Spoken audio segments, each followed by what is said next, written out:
Yo, what up, everybody? Hey, welcome back to another awesome Real Estate Uncensored. We got a special edition today. We don't have one guest. We don't have two guests. We have three guests are on the show. We have Ryan and Monica Shea out of Denver, Colorado. Well, not Denver. Sorry, out of Colorado, but more Colorado, more like the Springs, right?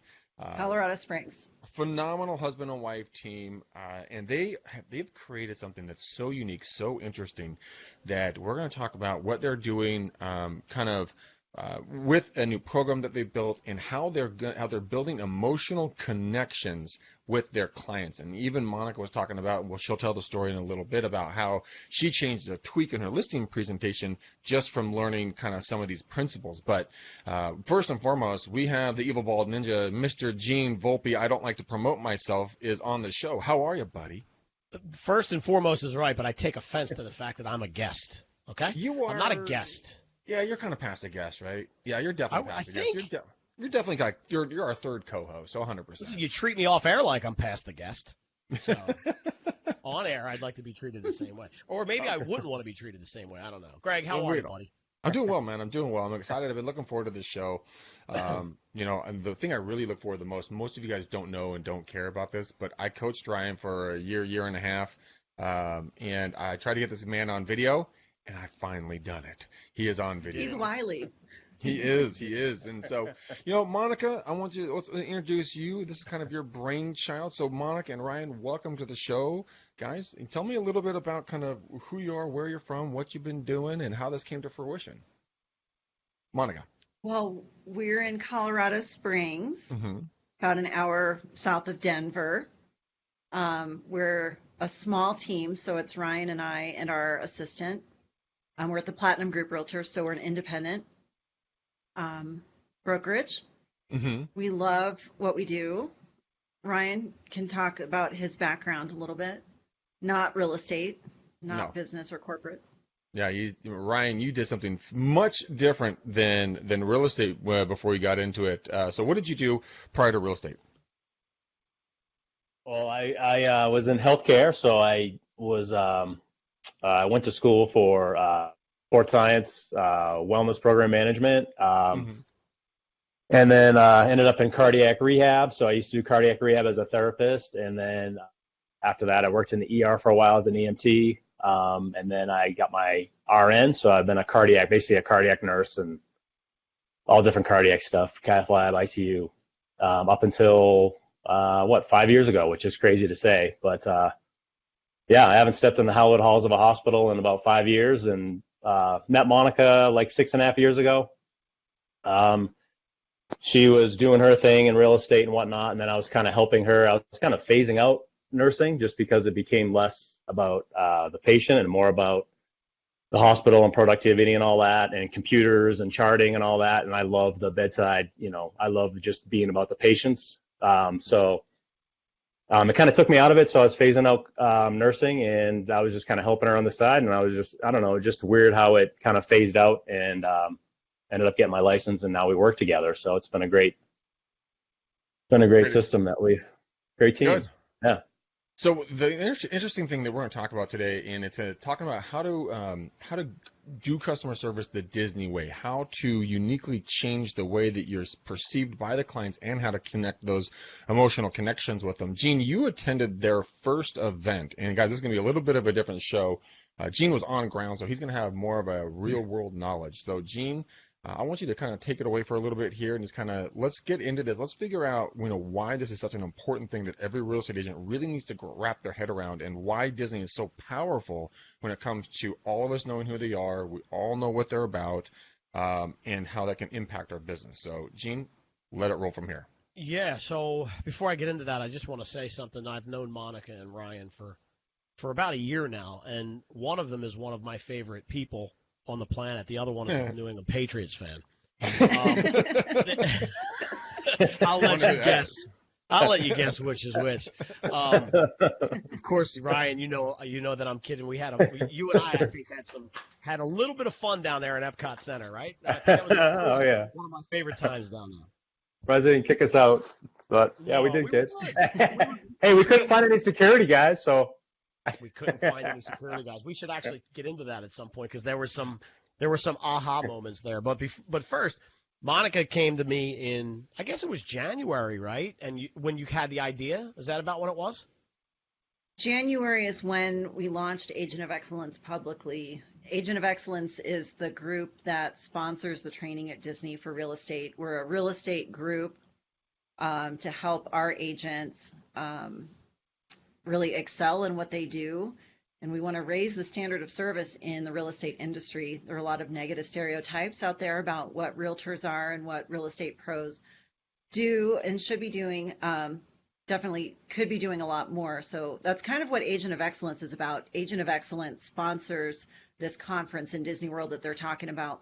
It's a 3.5-day conference with Disney, at Disney, behind the scenes at Disney, to see what exactly they do to engage their guests, their customers, so that they happily hand over their money to Disney and say, please let me be a customer.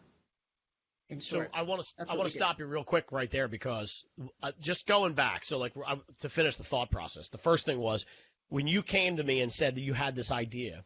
A lot of people come to me with ideas, and 98% of them I'm like, that could work. But when you told me about this teaming up and working with and all this other stuff and bringing in the Disney Institute, I was like, yeah, that's a good idea. Like I just knew because of how fanatical Disney fans are, right? We're nuts. When you bring it to the real, you're nuts. You are.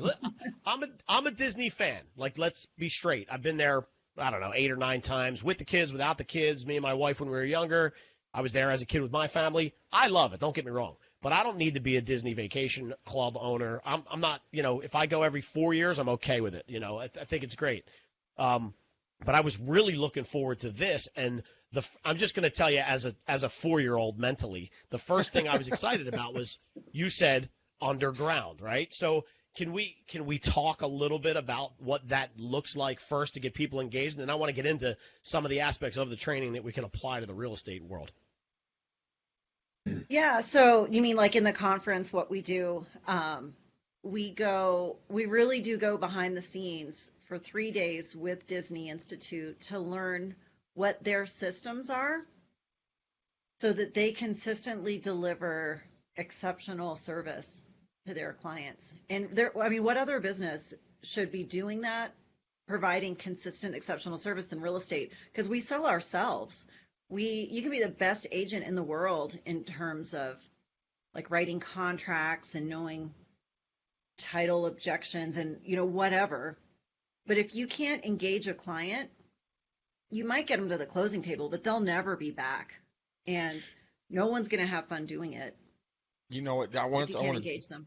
Break down a little bit in regards to a story you told off air right before we came on here about something you did, like a small little tweak you did in your last leasing presentation, and we never heard how it went. But I want to tell us what you did and how just menial it is. But what was the impact that on the parents when you did this? Yeah, so like when you for the Disney people out there, when you go to Disney, you see that they engage every customer, every guest that they have. And even little kids, if a cast member comes up to a family, they'll get down at kid level. There are things written all around the parks kind of at kid eye level, so that whether you're the grown-up paying for it or the kid experiencing it, everyone's engaged in the family. And I thought, like, we should be doing that. So yeah, I was at a listing appointment, and the two little girls were running around, and they happened to be a Disney family, which is funny because I walked in and they had Frozen playing, and they had like Disney ornaments on their Christmas tree that was up. So I was like, you guys are my people for sure. But I got down and talked to the kids. Like I bent down, and little kids always want to show you everything in the house. So they were trying to bring everything over. We actually have a kid contract that we use for our sellers that have small children, and it's kind of inspired by Disney, and it says that we know moving is a big deal for everyone in the family, and we want to make sure we're there for everyone. I can't remember what it says. It's something more clever than that. And then on the other side, it says that if the kids agree to like keep their rooms clean and help mom and dad with showings, that sort of thing, and they sign it, that we will give them a $25 Disney gift card at closing. So we try to engage the everyone in the family. I know as a mom, when someone is sweet to one of my kids, like I totally eat it up. And that's a little bit of the idea behind it. Like we want the parents to know that we really do care about everyone in the family. It's hard. It's No, hard moving with kids. It is hard, and a lot of people ask me what I do for a living, and I got tired of saying I'm a real estate agent. So I tell them I stress people out and I put them in debt, and that's kind of what we do on a consistent basis. And it's a unique, different twist and shift to see that one, the kid contract, and two, getting just the simple act of getting down to the kids' level, having a conversation with them at eyeball to eyeball, so they're not tilting their head straight up and jamming their neck, but they feel included in the process. And I didn't know about the little writings all around the actual Disney world or whatever with a kid eye level. I'm gonna go next time I'm there. I'll make a conscious effort to look at it, but it's those simple little tweaks. And I know that Gene was, when you guys had just come back from that, Gene had come on the show, and he was like a kid on Christmas. He was just bubbling over with excitement about it. And I was actually really excited to kind of get more in depth on this stuff. And I'd love to get into it a little bit with you guys. And Ryan, I want to talk to you a little bit about this.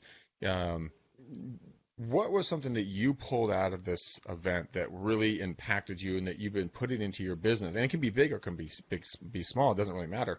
But it's unique to see different perspectives, male, female, mom, dad, veteran agent, new agent, all these different things. But one tip equals one tip, so you can anything would work. So what was the one thing that really kind of took away? I think just the whole concept of the Disney, you really see it, and the whole purpose is you can't just bring this back to your company and teach this, because people say, hey, what can you guys teach it to our company? Can you teach it to the other realtors? It's like, it's not about that. We don't teach it. It's taught by Disney Institute, so it's taught by them. And then Gene brought it all together for real estate, and Monica also. But you just have to be there, because every day you're going into the park and you're seeing it. You're seeing, every trash can has a cover on it, clean, because Walt Disney hated parks, hated, trash being around and stuff. Just like simple things like that is just attention to detail, people are guests, our customers, our clients are guests. They're not our customers or our clients. It's so business-like. Just some of the wording, your customers or your clients should feel a certain way. You want to make them feel the experience that you're going to have. Agent of excellence is, a great, it's such a great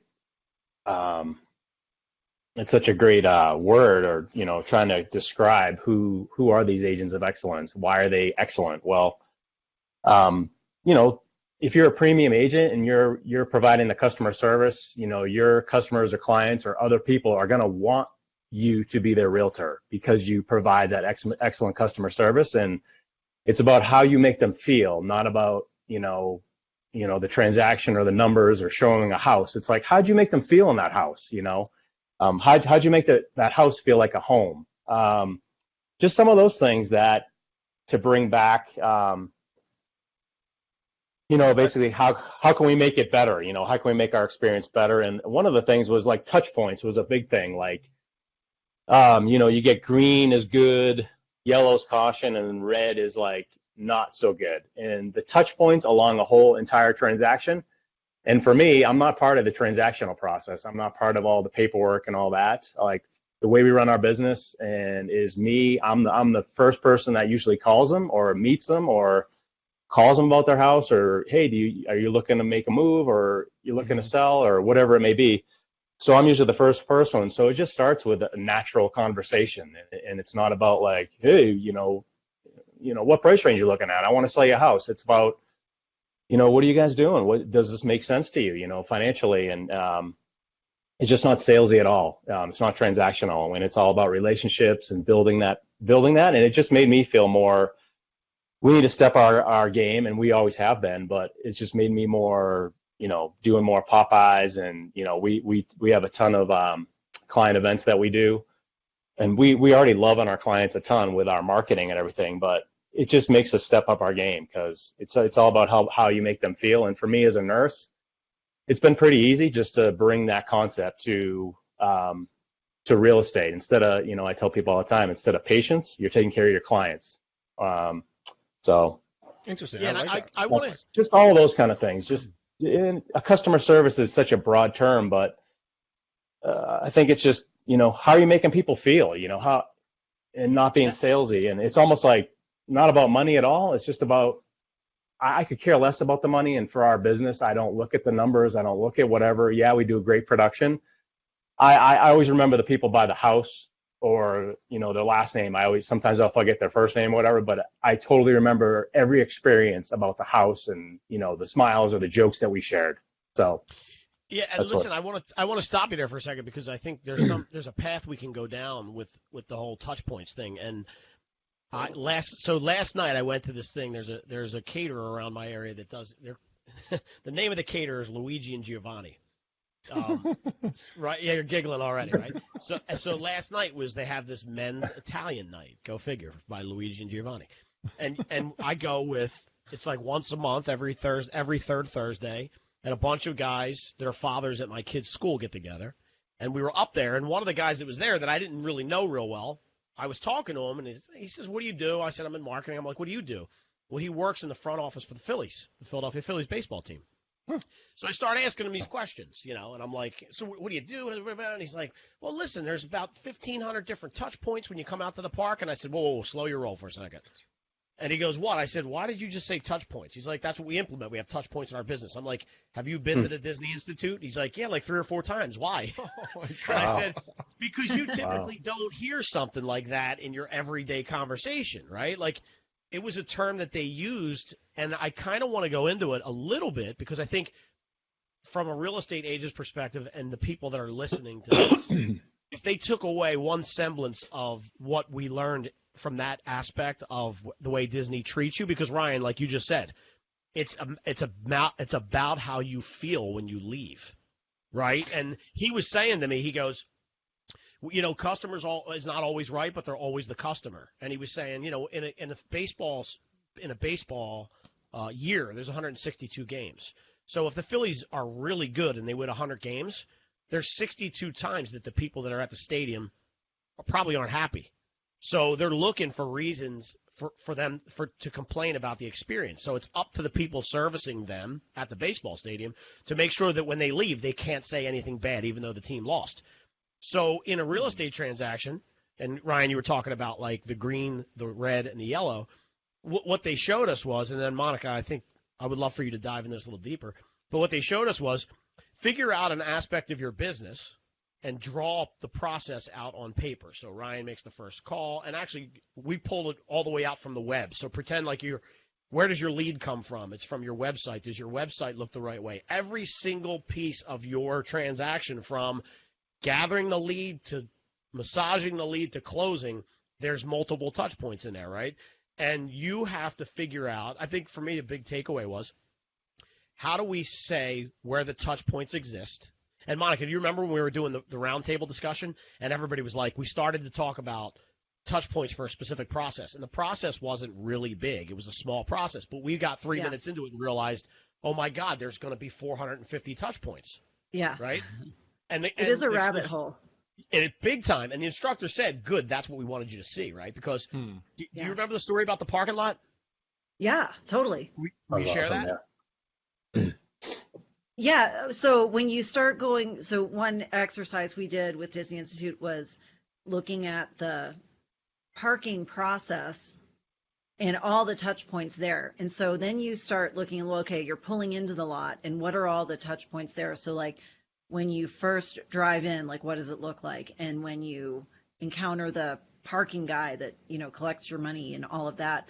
But every little step then funneled into like 10 more steps. So because you're looking at what does it look like, sound like, feel like, what do you hear? I mean, there's such a level of detail. I think the biggest thing that Ryan was kind of getting to also is you learn all this stuff. It's hard to come back and relay, like, sure, we can relay specific tools, but it's such a mindset shift. Like we do well in our business. We're very hands-on and we love on our clients a lot, but holy crap, you go and you're like, wow, there is so much more I could be doing. Like I'm just skimming the surface. What would be, And what would be one thing you would do more, or are you going to be doing more? It's a good question. That you're like, oh shit, I could do blank more often. What's just one thing that pops in your head first thing? I think it's just awareness. I'm more on the transactional side. Ryan's more on cultivating and lead generation side. But for my part of the business, it's more consistent engagement. So like for the touch point map, that I applied that to like our buyer under contract process and our seller under contract process, which has so many levels. But I realized I wasn't consistently engaging with the clients through the whole time period. It was really just when I needed something. So for like buyers, once the inspection's done, you kind of lay low for a while. And for here, it's even a couple of weeks while you're maybe waiting for the appraisal back or whatever. But they weren't really hearing from me enough. And I don't need anything from them. They don't need anything from me. They're working on their loan stuff. But you lose all that warm and fuzzy and that engagement and momentum kind of in the relationship. Mm-hmm. And then all of a sudden it's closing and you kind of show up and you're like, oh, how's it been for 2 weeks? Like you're all hot and heavy during the house hunting process. And then like, where'd you go? Oh, so you again. You're still here. Oh, hi. You're Monica, right? Okay, cool. Right. Yeah. And it's like, well, I've been here behind the scenes kind of monitoring. But they don't know that. And they don't know what we do. And so that was a big aha for me, and something I've been a lot more consistent with is, and just aware of, like that mindset shift of checking in with them, whether I send them, you told me a long time ago about Bonjoro, Greg. Yeah. I love it. It's way cheaper than BombBomb. Way cheaper. It's easy. You can do it right off of your phone. Just hit and go. It's awesome. Yeah. And you can just send a quick little video email. So if you only have a minute and you're like, oh, these guys are talkers, I don't have 20 minutes. You can just, the question is like, do I not call because I don't have time, or do I call and then be rude and cut them off? So Bonjoro is super cool because you can just send them a video email, but even just a quick text, a message on Facebook, whatever, just to say, hey, I don't need anything from you, but I want to check in. Is there anything you need help with? Right. I mean, I do that a lot, kind of through several times throughout the process, and it really is sincere. I really am just checking in with them. If there's something they need help with, I'd love to know so I can help out. I'm not going to pack boxes, but I can. Well, I think it's funny how that all correlates in any kind of customer service. It's the old "what have you done for me lately" theory, right? Like you could be killing it, and I also combine that with a theory that I call the Dana theory, and Dana's my wife. And that what that is that if she doesn't see it happen, well, then it must not have occurred. So like when she's at work for 12 hours, she thinks I'm sitting around drinking margaritas. Like it's not like, you know what I mean? Like, are you? Some days, yeah. Yeah, but that's neither here nor there. Thank you very much. But like in the touch point and transaction process, like you were talking about, you could really be working hard behind the scenes. And we talked a little bit about this when we were down there. But if there is a 3-week delay because there's really nothing you need and you're just waiting to close, they're like, she was really hot and heavy on the trail when they wanted the commission, and now I don't hear from her. And just by doing that Bonjour or one-time video or once a week, just like, hey, like something stupid, right? You're scheduled to go to closing on next Thursday. Please don't buy any new furniture on a credit card until then. Okay, we'll see you then. It's you being in their face in that interim, that time period is like, oh, that Monica, she's funny. That's great. I'm excited about our closing in 2 weeks. You didn't do anything, but because you hit that touch point, you didn't go away either, which is a big deal. Yeah. And you can systematize a lot of that. I really don't. I mean, even like our busiest months, like 10 to 12 closings a month, that's a lot of, hey, how's it going? Do you need help with anything? And that's a lot of behind the scenes running, like the duck on the water, but the feet are going really fast. It's a lot of that. I know that I don't know, maybe we should systematize it a little bit more where they automatically get an email that says something, but I'm always afraid of it not being sincere or personal, because if I happen to talk to them the day before because they called and are like, oh, hey, can you, I don't know, we need boxes or whatever. And then some kind of generic email goes out the next day that says, like, oh, if you need, hope you're doing great. They're like, okay, that was set up and staged. So I'm always kind of a little reluctant to make that too automated. But I try to keep it sincere and kind of on the fly. I can manage it.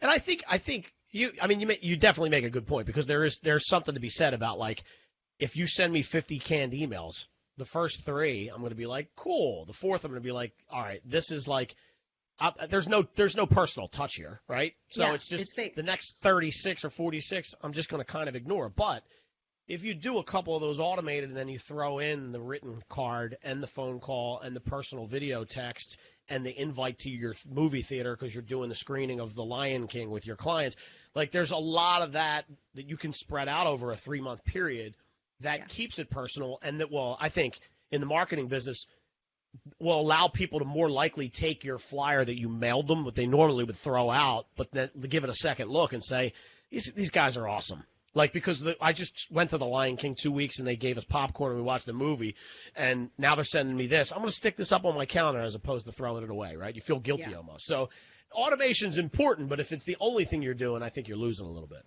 Yeah, and we do automate that. So, like, post-closing follow-up marketing, that is pretty automated. But the transactional stuff is spontaneous. Like, that's just kind of as needed. Yeah. So with the people that attended, I know that there was a wide range, and it wasn't just for the brand new agents or the veteran agents. You had everything in there. You had a top producer, and you had some people that were kind of just getting into the business. And I think they all, including, I know Gene did, and I know Ryan and Monica, you guys did too probably, but you guys probably walked out of there with an aha takeaway. And do you think it was the same for everybody, or do you think that there was a common theme for everyone, or do you think everybody got their own little touch point? Well, now you guys got me saying touch points. Everyone has their keep it clean now. Keep it clean. You got to send Disney a check for $1 every time you say touch point. I'm screwed. But something Gene, I want to let's dive in a little bit. Kind of, what was your takeaways, and let's really kind of get a conversation going here for the next probably 15-20 minutes in regards to what you walked away and what you put into your business as well. So, because the folks that are listening, I want to make sure that they're like, yeah, this is all great, but what the fuck, guys? I mean, give me something I can put in my business right now, right? What's something that I mean, getting down to one knee, that's a good thing. Get down to the kid level. Gene shaves and bathes daily now, so that's the second thing. Semi.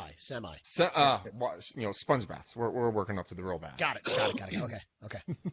What did you pull out of it?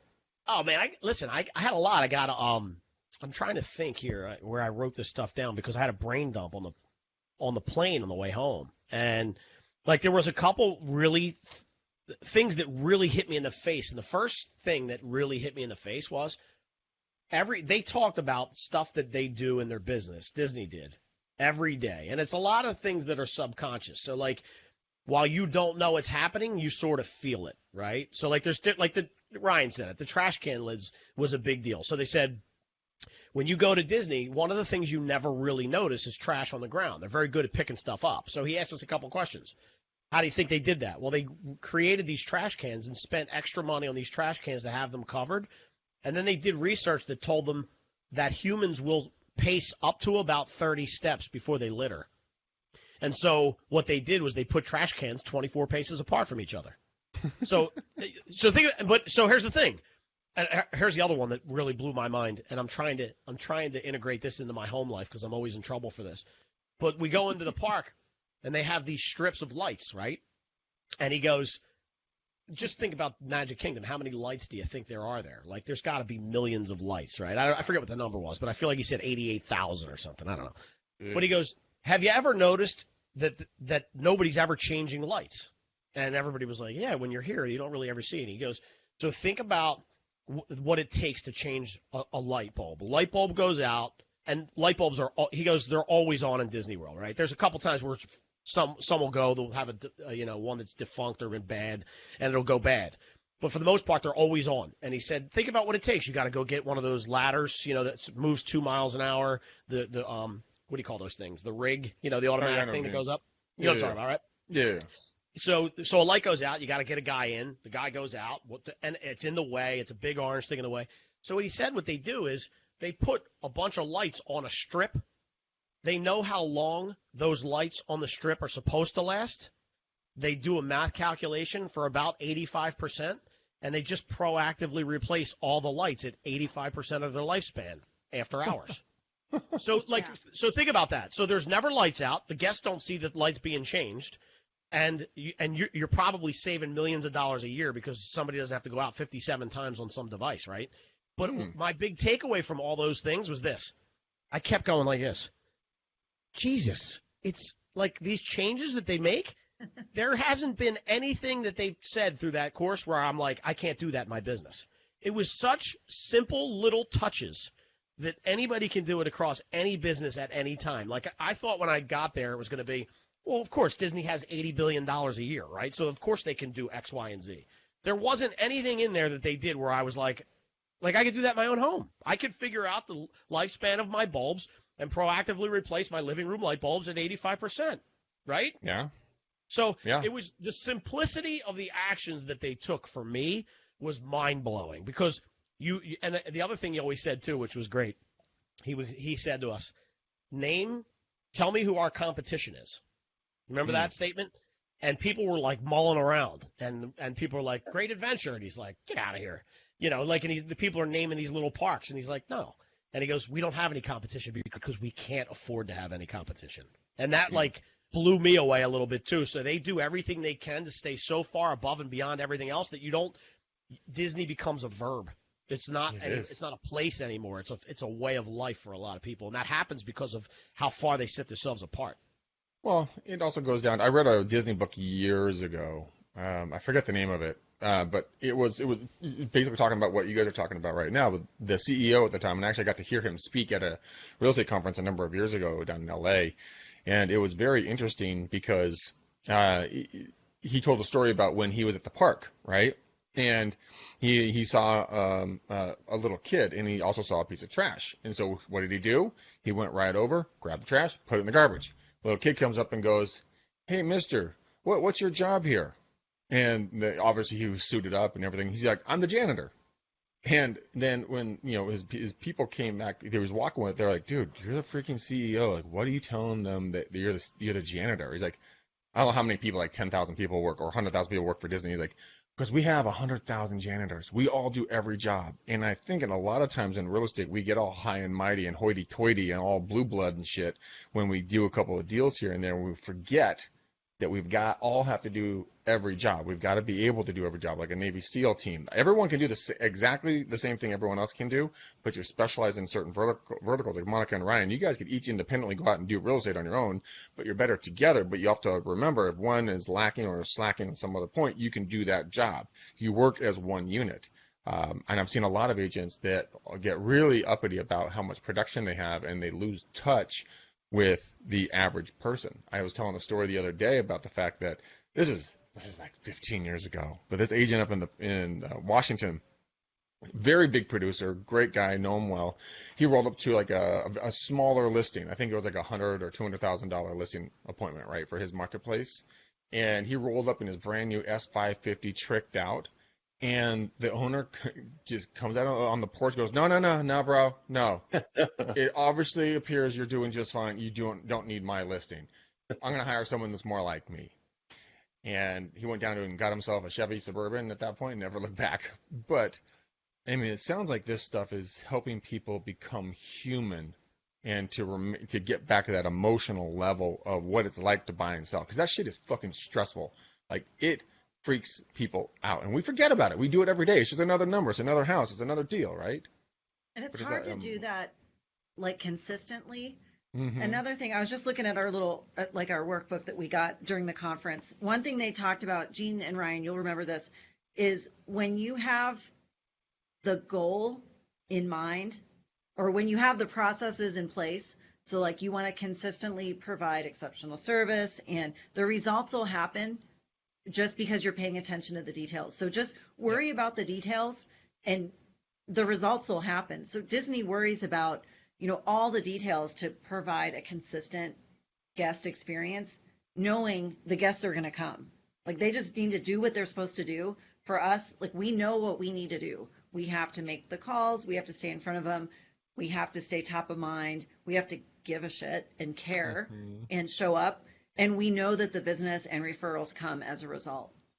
You know, the funny thing is that for the 47 years my dad's been in the real estate, for 47 years he has dropped off C's boxes of candy at Christmas, the $7 box of candy. I think he just likes to eat half the boxes of candy. That's why he orders the C's. But people, when he shows up with a box of C's candy and drops it off to him personally and has a conversation with them, that emotional connection that he makes with those folks is more powerful than 1,000 gift cards. And the reason why is because he shows up, gives them something that they like, and they remember, and they look and wait for him to show up during the holiday season. And we will get phone calls. Hi, did we not make it on the list this year? What do you mean? Oh, we haven't seen Terry with the candies yet. Oh, no, they were on the list. He's going to be doing. Terry, get your ass over there. But it's that connection. And it's truly an important thing for folks to really get down. I'm thinking about it right now. I'm like, shit, man, I got to do a better job of this. And it's really not just throwing money at clients. No. Like Disney's the same way. They're a business, and they're there to make money. Like they don't make bones about it. Just like we are. I mean, we're not a nonprofit. We're here to make a living. But we want to do really, be really good at it. And it's so much more meaningful if you actually care and do a good job and your clients appreciate it. Like it makes it a lot more rewarding. And that's a lot more on Ryan's realm, like with routinely going by and visiting and doing pop-bys and calling and checking in. So he gets the rewards of that personally from having that connection with our clients. Ryan, talk to me a little bit about that. Talk to me a little bit about the connection when you're meeting with folks. And I know Monica doesn't see this all the time, but you do. And, when you sit there and you're like, I took an extra couple of minutes to talk with this person or an extra 30 minutes to hear someone talk about whatever.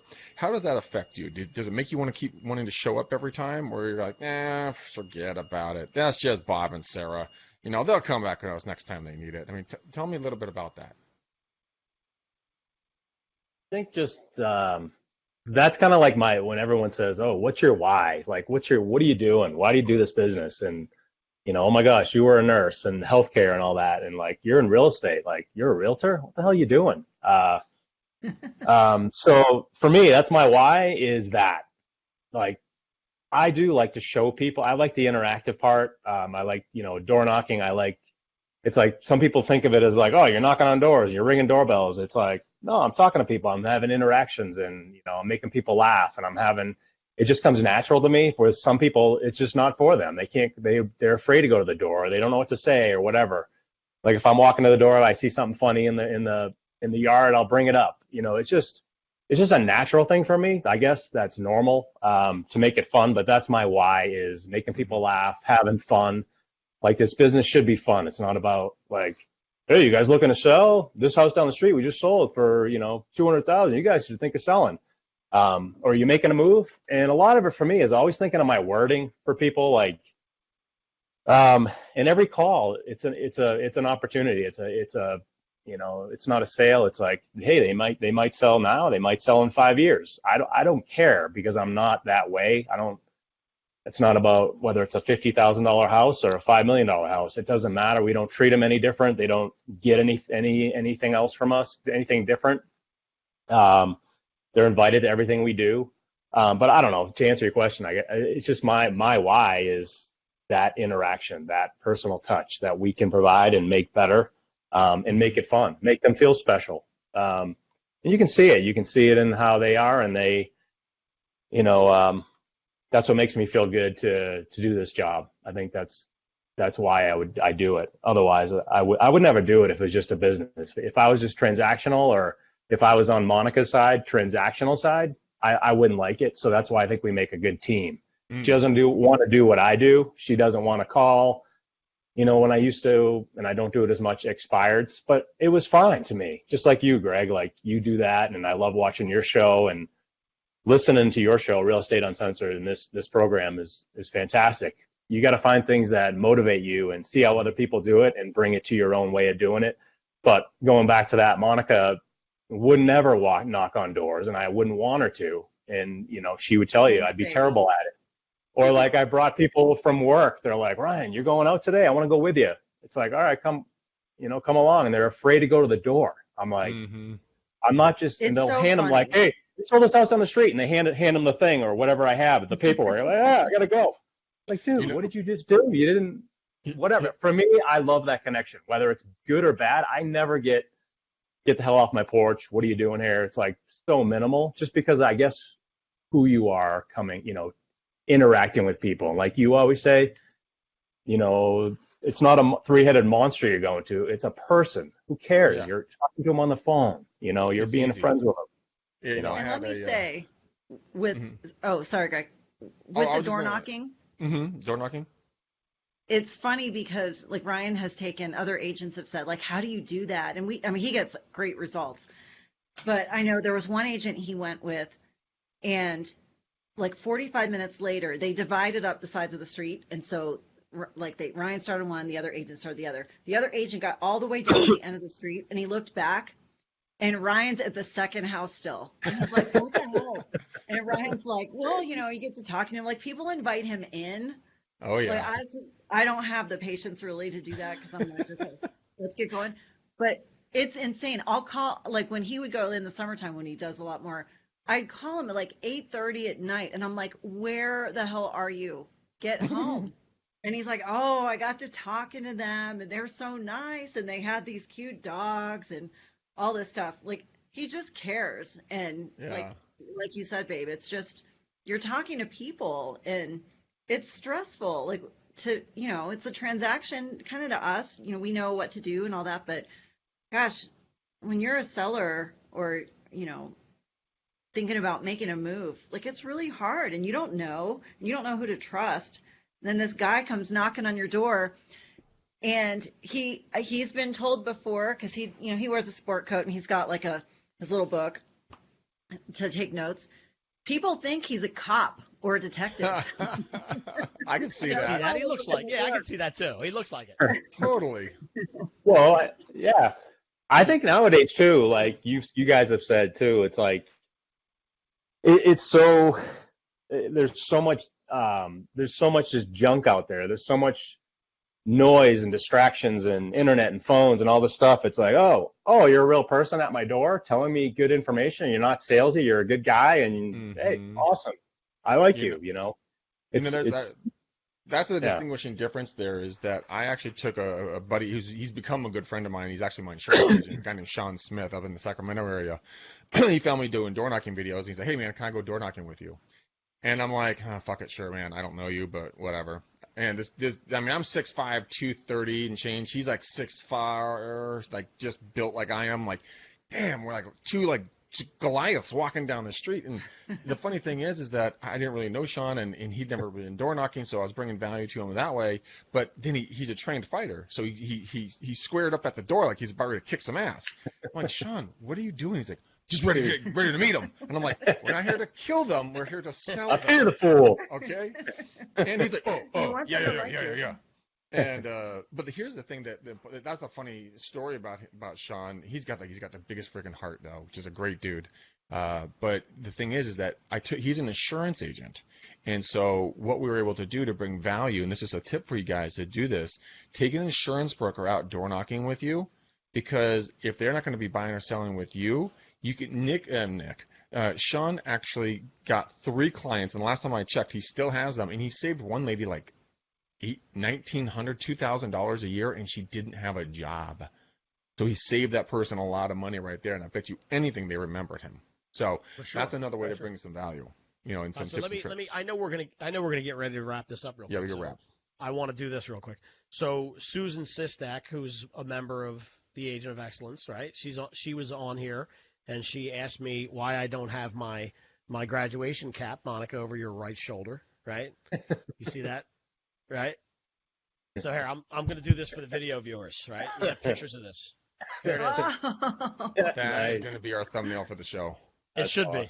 Here, look, do it like this. So if you're not watching, if you're not watching, you're just listening. I put on my Disney hat. Go to the YouTube channel so you can see what it looks like. It's your official Disney graduation mouse ears.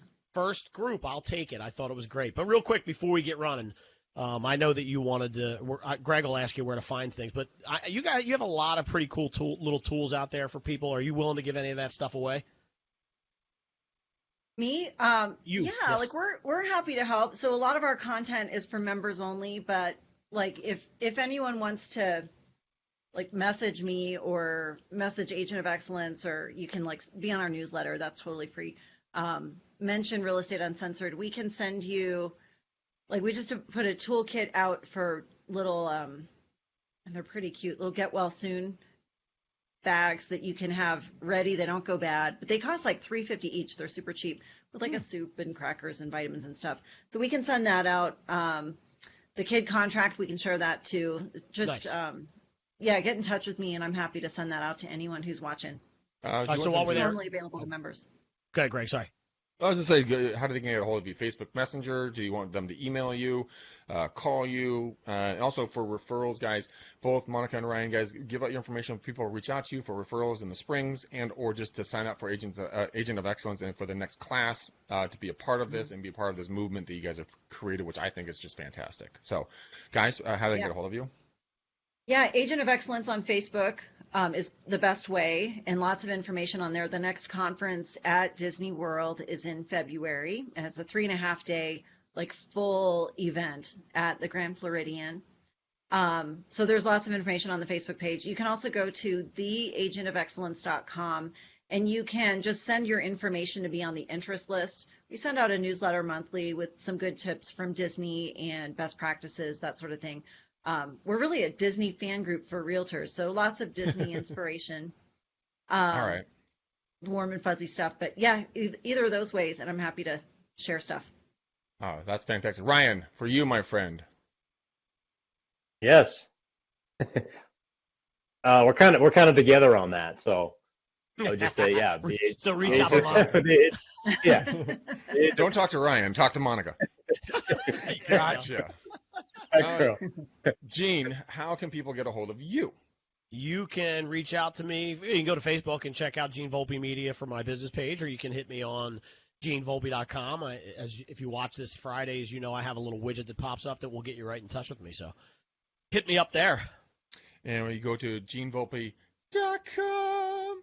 Thank you so much. Even though I can't sing or shit, I still like to That try sounds great Friday. to my ears, man. It was beautiful. Because you're demented. That's why we love you. You guys, I appreciate you guys watching the show. If you guys did like this, if you're watching this on YouTube, give us a thumbs up and subscribe to our channel. If you guys are listening to iTunes or Stitcher, give us a 5-star review. Mention Ryan or Monica in your review notes if you like the episode. And I just appreciate you guys all listening and sharing this out to all of your people. Gene, I need a color. Let's go tassel yellow. Tassel yellow is the bow color for the show. Guys, thank you for watching. I love you to pieces. Matt's not here. Gene loves you to pieces. And Ryan and Monica just made it mother effing rain up in here with some knowledge and tidbits. So thank you guys. Much love to you and to all of you guys out in Facebook land. Peace out, my ninjas. We're gone.